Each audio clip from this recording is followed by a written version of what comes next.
Sveti Stefan Štiljanović, despot srpski, rodom iz Paštrovića, upravljao srpskim narodom u preteškim prilikama boreći se hrabro protiv Turaka i Latina.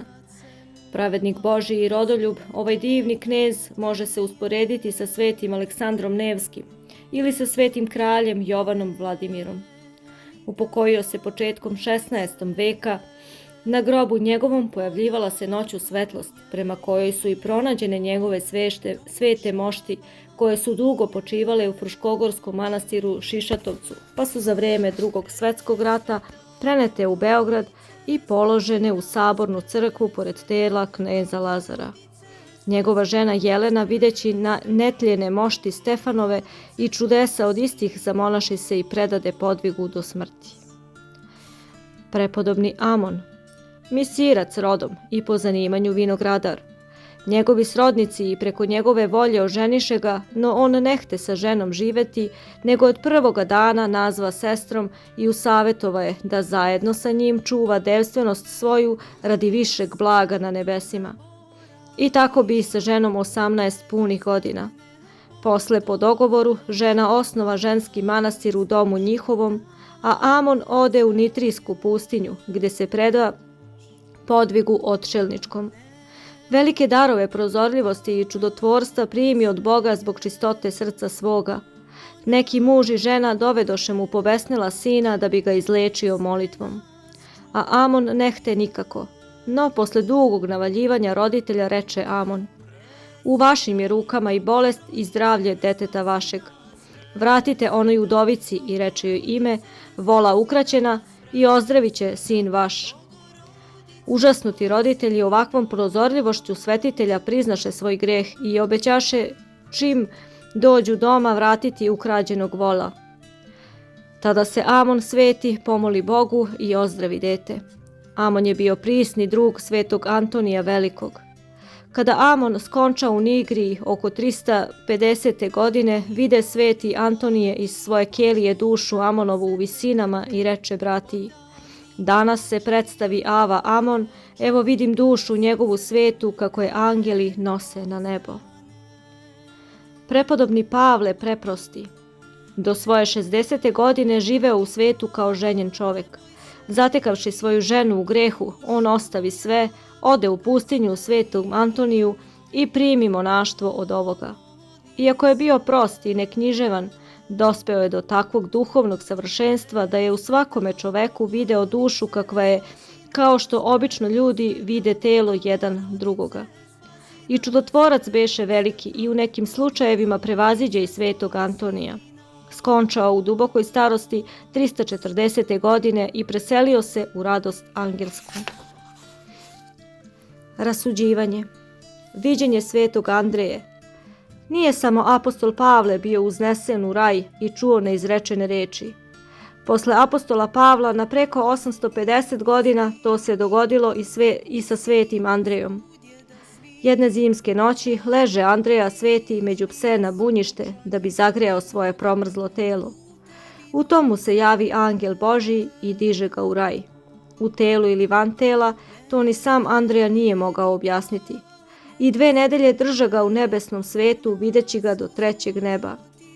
Videh sebe odevena u odelo prosvetlo, kao od munja izatkano, i venac od cveća na glavi mojoj, i pojasom carskim opasan bejah, i radovah se veoma zbog te krasote, i divih se umom i srcem neiskazanoj lepoti raja Božijeg, i hodih po njemu i veselih se. Potom opisuje Andreja kako vide Hrista Gospoda. I kada neka plamena ruka povuče zavesu, videh Gospoda mojega, kao negda prorok Isaija, kako sedi na prestolu visokom i preuzvišenom, i serafimi stajahu naokolo. Obučen beše u rizu crvenu, lice mu presvetlo, a oči mu preljubazno gledahu u mene. Videvši ga, padoh ničice predanj, klanjajući se sjajnome i strašnome prestolu slave njegove. Kolika me radost obuze pri viđenju lica njegovog, nemoguće je izreći. I sada, spominjući se toga viđenja, ispunjavam se radosti neiskazane. I čuh premilosrdna tvorca moga, kada svojim preslatkim i prečistim ustima reče mi 3 reči, koje toliko usladiše srce moje i razgoreše ljubav k njemu, da se sav kao vosah topih od toplote duhovne. Kada sveti Andreja potom poželi videti i presvetu Bogorodicu, bi mu rečeno da trenutno ona nije na nebu, nego se spustila u svet da pomaže bedne i teši nevoljne. Beseda o korisnom gnjevu. Gnjevite se i ne griješite. Gnjevite se, braćo, na sebe i ne grešite više. Gnjevite se na grehe svoje, po mislima i delima i ne grešite više. Gnjevite se na satanu, oca laži, i ne činite više volju njegovu. Gnjevite se na greh u svetu i na popiranje crkve Božije svete od ljudi bezbožnih, no čuvajte se da grehom greh ne lečite. Gnjevite se i na prijatelje vaše kad greše, no gnjevite se s namerom da ih popravite, a ne da ih većma ozlobite. Gnev prijatelja na prijatelja i roditelja na decu svoju, šta govorim, i Boga na ljude, nije bura koja čupa drvo iz korena, nego vetar koji ukrepljuje drvo i obara s njega gnile plodove, da bi zdravi plodovi bili što bolji i lepši. No neka gnjev tvoj ima meru, da bi bio lekovit, a ne otrovan. A da bi imao meru, drži Boga pred sobom i u gnevu svom. Gnev ne može imati jaču ustavu i branu od Boga. Uostalom, svaki gnev koji nije u ime Boga i Božje pravde greh je. Ne gnevi se za besposlice, nego se gnevi za ono za što se i Bog gnevi.